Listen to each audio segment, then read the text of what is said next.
Hello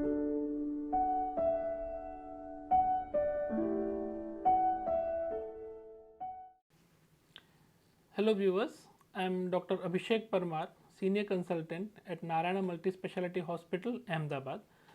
And obviously today I am going to speak about cardiac surgery, a specialist branch of cardiac surgery known as MICS, that is Minimal Invasive Cardiac Surgery, which is also known as keyhole surgery or mid-cap or MICAS.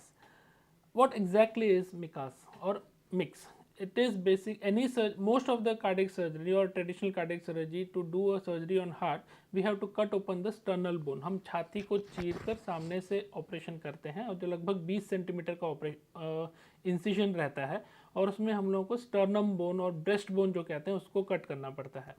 But in मिकास हम लोग chest के side से एक छोटा incision करते हैं, that is around 7 to 10 centimetres, और उसमें से वही सर्जरी जो रेगुलर सर्जरी होती है सेम सर्जरी उस छोटे इंसिजन से करते हैं. इस नई टेक्निक की क्या ज़रूरत है? जब हम जानते हैं कि कोई भी बोन जब फ्रैक्चर होती है तो उसको हील होने में 6 weeks to 3 months लगते हैं. इसलिए इस सर्जरी में हम जब रेगुलर सर्जरी करते हैं तो उसको हमें ब्रेस्ट बोन कट करना पड़ता है और उसको हील होने में मिनिमम 6 weeks to 12 weeks लगते हैं और पेशेंट की रिकवरी में ज़्यादा लंबा समय लगता है. पर नई टेक्निक मिक्स सर्जरी में हम लोग बोन कट नहीं करते, एक छोटा सा इंसिशन बनाते हैं और वहीं से पूरी सर्जरी करते हैं, जिससे हीलिंग टाइम बहुत ही कम हो जाता है, पेशेंट की रिकवरी जल्दी हो जाती है और पेशेंट अपने रेगुलर वर्क पे ऑलमोस्ट 3 weeks के बाद जा सकता है.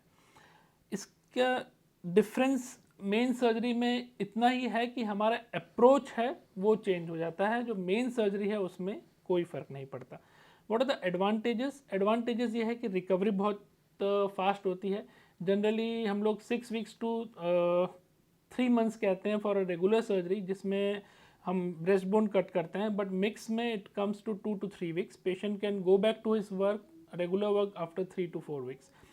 इसमें हॉस्पिटल स्टे बहुत कम रहता है. रेगुलर सर्जरीज में हम लोग 6 to 7 days का स्टे रखते हैं, जबकि मिक्स में 3 to 4 days का स्टे होता है. पेन कंपोनेंट बहुत कम रहता है.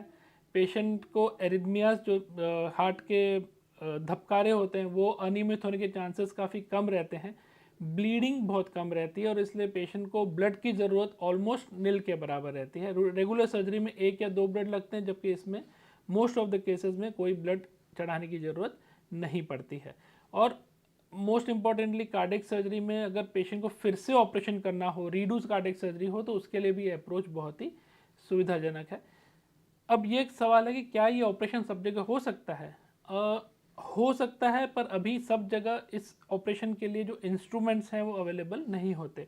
Fortunately, in our hospital in Narayana Hospital, Ahmedabad, we have all the facilities for minimal invasive cardiac surgery and we are doing it regularly.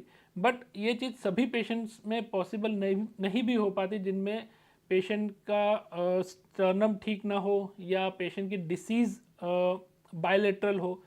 ये सब पेशेंट को हम प्रॉपरली इवेल्यूएट करने के बाद ही डिसाइड करते हैं कि this patient is fit for MICS or not. But we are progressing in such things and over a period of time, लगभग 3-4 साल में ऑलमोस्ट 75% ऑफ द केसेस हम लोग मिक्स सर्जरी से कर पाएंगे. सवाल है मिक्स में कौन कौन सी सर्जरी हो सकती है? मिक्स में ऑलमोस्ट सारी सर्जरी होती है. जो मोस्ट कॉमन बाईपास सर्जरी है वो हो सकती है, वाल्व चेंज करने की सर्जरी हो सकती है, कंजेनिटल सर्जरीज जैसे ASD है, VSD जिसमें हार्ट में छेद होता है, वो सर्जरीज भी हो सकती हैं. बट सारी कंजेनिटल सर्जरीज नहीं हो सकती. ऑलमोस्ट 60 to 70% सर्जरीज जो हार्ट की हैं वो इस मिक्स के थ्रू कर सकते हैं. Thank you very much.